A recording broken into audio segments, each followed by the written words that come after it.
किशनपुर नामक एक छोटे से गांव में हरिया, उसकी पत्नी और उनके 2 लड़के रहते थे। हरिया के दोनों लड़के जुड़वा थे और दोनों शक्ल सूरत में हमशक्ल थे। जो कोई भी व्यक्ति उनको देखता तो वो पहचान नहीं पाता कौन रामू कौन राजू है इन दोनों में से।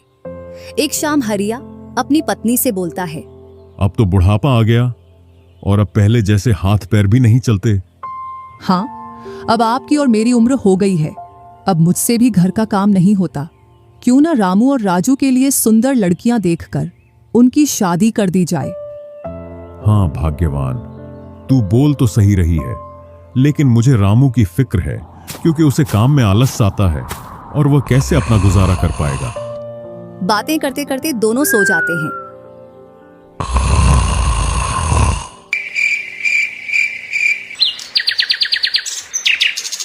और सुबह उठकर हरिया रामू राजू से बोलता है, तुम दोनों खेतों पर चले जाना और एक खेत को खोद आना जिसमें मैं आकर बीज बो दूंगा। और आज मैं अपने दोस्त से मिलने के लिए पास ही के गांव में जा रहा हूं। 2 दिन में लौट कर आऊंगा। हरिया तैयार होकर दूसरे गांव की ओर निकल जाता है और रामू राजू भी खेतों की ओर चल देते हैं। दोनों खेतों में जाकर काम करने लग जाते हैं। रामू ठहरा कामचोर, वह थोड़ी देर काम करने के बाद एक पेड़ की छांव में जाकर लेट जाता है। इधर राजू को सुबह से शाम हो जाती है और वह आधा खेत खोद देता है।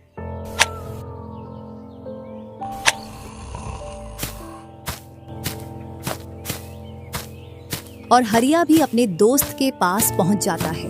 अरे भाई हरिया, कैसे आना हुआ? तुझसे मिलने की इच्छा हुई तो मिलने आ गया। चल अच्छा है, पहले भोजन करते हैं, इसके बाद गप्पे लड़ाएंगे। दोनों साथ में भोजन करते हैं। हाँ भाई हरिया, सुना सब कुशल मंगल? हाँ भाई, सब कुछ कुशल मंगल है। अब तो तेरे दोनों लड़के शादी के लायक हो गए होंगे। हाँ, दोनों शादी के लायक हो गए हैं और खासकर मैं तेरे पास इसीलिए आया हूं कि कहीं दोनों लड़कों के लिए लड़कियां देख आऊं। वैसे अपनी भी 2 बेटी हैं और दोनों खूब होशियार और चंचल है। अब दोनों की भी उम्र शादी के लायक हो गई है। अगर तुझे कोई एतराज ना हो तो क्यों ना इस दोस्ती को रिश्तेदारी में बदल दी जाए। इतना सुन हरिया बड़ा खुश होता है। जब वह दोनों लड़कियों को देखता है तो दोनों बहुत ही सुंदर थीं।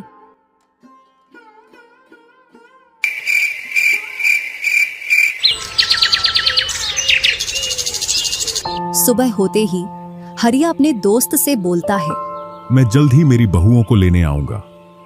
इतना बोलकर हरिया अपने गांव की ओर चल देता है। इधर रामू और राजू भी अपने खेतों पर काम करने के लिए आ जाते हैं और रामू पेड़ की छांव में जाकर सो जाता है। इधर राजू अपने काम में लगा रहता है। शाम होने को आ जाती है और हरिया भी अपने खेतों के पास आ जाता है। रामू की आंख खुलती है तो हरिया उसको आता हुआ दिखता है, तो वह खेत में जाकर काम करने लग जाता है। चलो घर, अब शाम हो गई और खेत भी पूरा खुद गया है।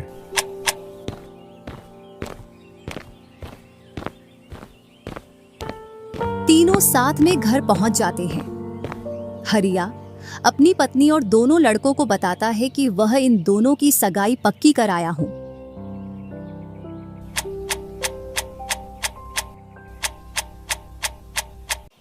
और वह कुछ दिन बाद दोनों का विवाह कर देता है।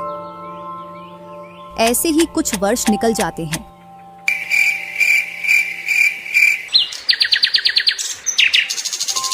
हरिया और उसकी पत्नी का स्वर्गवास हो जाता है और दोनों भाई जमीन और घर का बंटवारा कर लेते हैं। रामू अपने आलसी पने की वजह से खेतों में काम करने नहीं जाता और दिन भर घर में ही पड़ा रहता। इधर राजू अपने खेतों में दिन रात मेहनत करता है, जिससे रामू और राजू की फसलों में अंतर स्पष्ट दिखाई देता है। एक दिन रामू राजू से बोलता है, तूने अच्छा खेत रख लिया और मुझे यह खराब खेत दे दिया।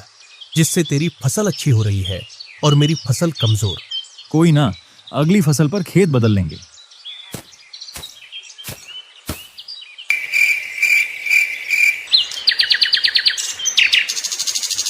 अगली फसल पर रामू राजू से खेत बदल लेता है और एक खेत ज्यादा ले लेता है।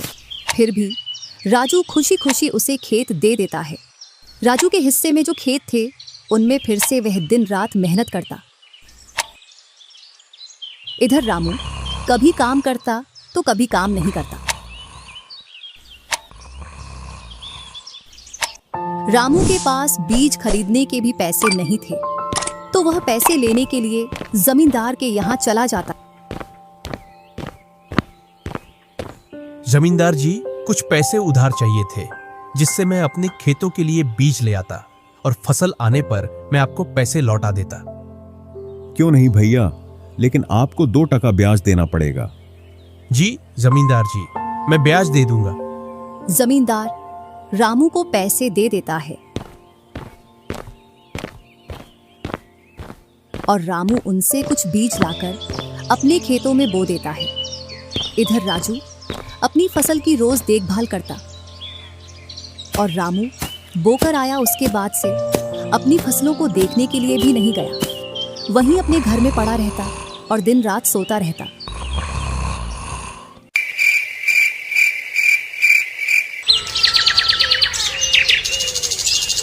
एक दिन जब फसल पकने का समय आया तो वह अपनी फसल देखने के लिए खेतों पर गया और फसल देखकर बोला, अरे इतनी कमजोर फसल! मैंने खेत बदल लिया, फिर भी लगता है मेरी ही किस्मत खराब है। जो भी जमीन में लेता हूँ उसमें अच्छी फसल होती ही नहीं है।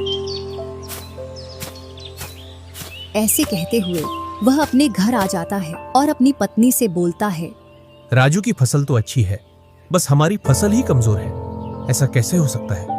ऐसा तो होगा ही।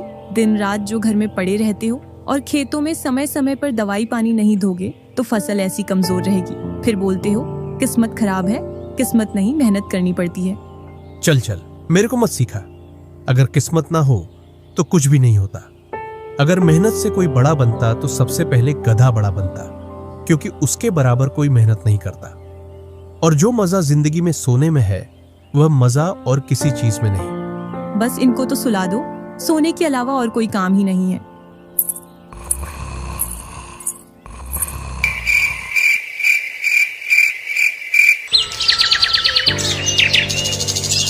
कुछ दिनों बाद जब फसल निकली तो राजू की फसल रामू से दोगुनी निकली, जबकि उसकी जमीन रामू से कम थी। रामू फसल को देखकर बोलता है, इस फसल को बेच कर आऊं या खाने के लिए रखूं? इधर जमींदार जी को भी पैसे देने हैं। अब इतनी सी फसल से कैसे काम चलेगा पता नहीं।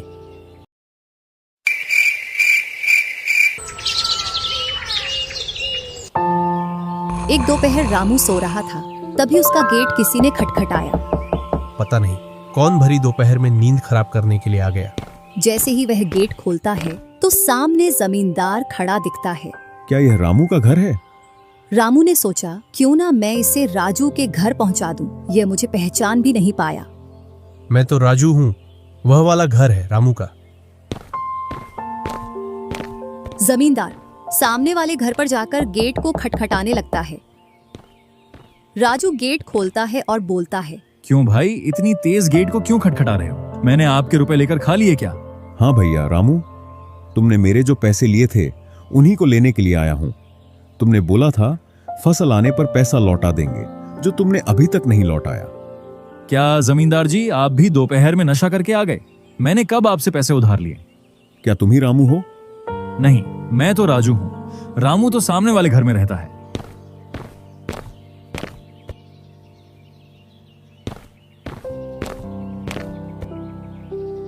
भरी दोपहरी में जमींदार का सर चकरा जाता है और वह अपने घर चला आता है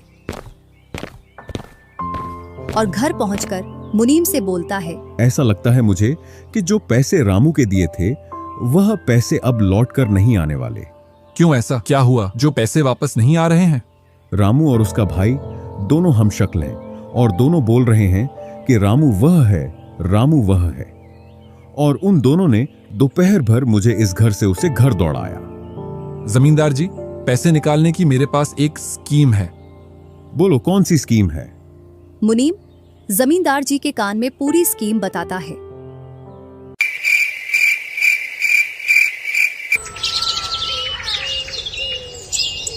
दूसरी सुबह जमींदार, मुनीम और दो आदमी जिनके हाथ में लाठी थी, चारों लोग रामू के घर की ओर चलते हैं।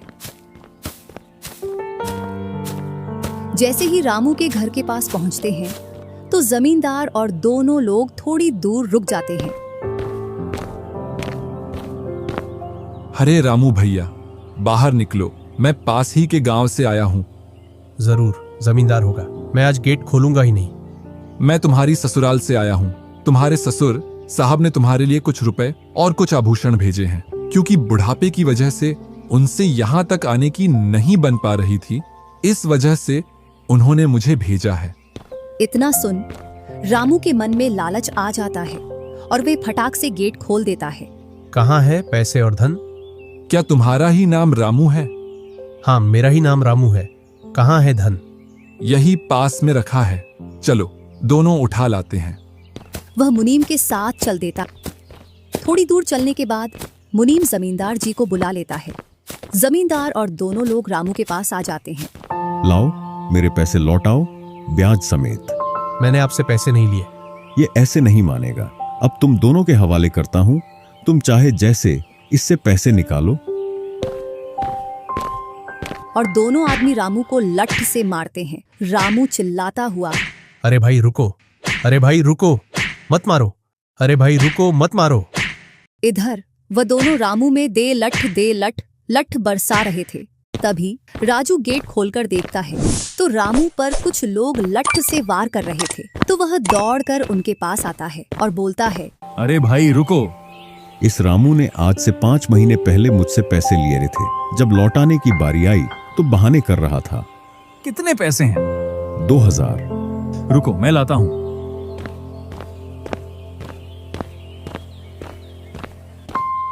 राजू रुपए लाकर जमींदार को देता है और जमींदार और उसके साथी वहां से चले जाते हैं। इधर रामू भी अपने घर में चला जाता है और राजू भी।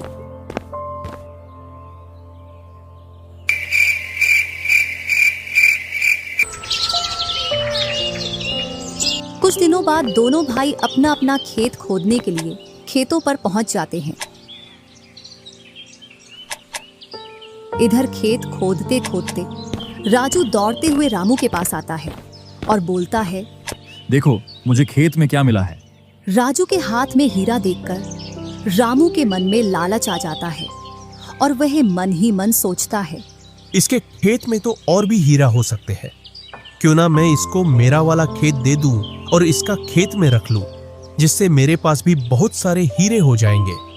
मैं क्या बोल रहा था, क्यों ना तू मेरे वाले खेत पर फसल कर ले और मैं तेरे वाले पर। इतने दिनों से तू कम जगह पर कर रहा था।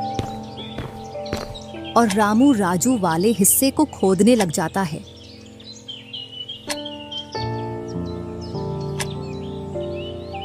शाम तक पूरे खेत को खोद देता है, लेकिन उसे उसमें कुछ भी नहीं मिलता और थका हारा घर पहुंच जाता है। आज पूरा खेत खोद दिया, लेकिन फिर भी एक हीरा नहीं मिला, जबकि राजू ने खेत का एक कोना खोदा था, उसमें ही उसे एक हीरा मिल गया। अच्छा, आप अगर ऐसे ही मेहनत करते रहे तो एक दिन आपको भी बहुत सारे हीरे मिलेंगे। बातों ही बातों में रामू की नींद लग जाती है।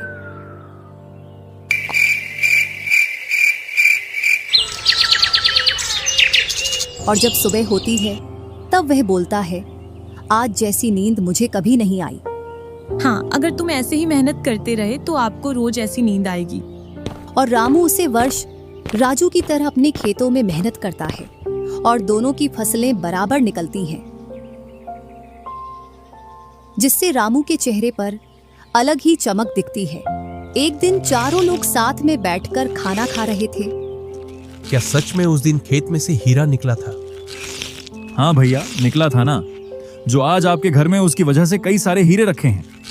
इतने में ही रामू की पत्नी बोलती है, वह तो नकली था, आपसे काम करवाने के लिए। इसी प्रकार बातें करते करते चारों लोग अपने अपने घरों में जाकर सो जाते हैं।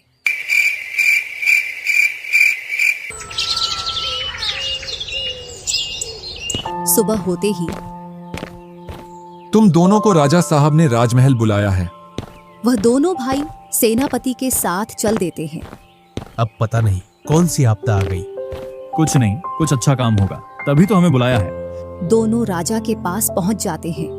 हमने सुना है इस वर्ष तुम्हारी फसल सबसे अच्छी निकली है और आपने इस बार सबसे ज्यादा राजकोष में कर दिया है। इसी का आप दोनों को इनाम दिया जाता है। दोनों भाइयों को आपके गांव में इनाम के रूप में दुगनी जमीन दी जाती है।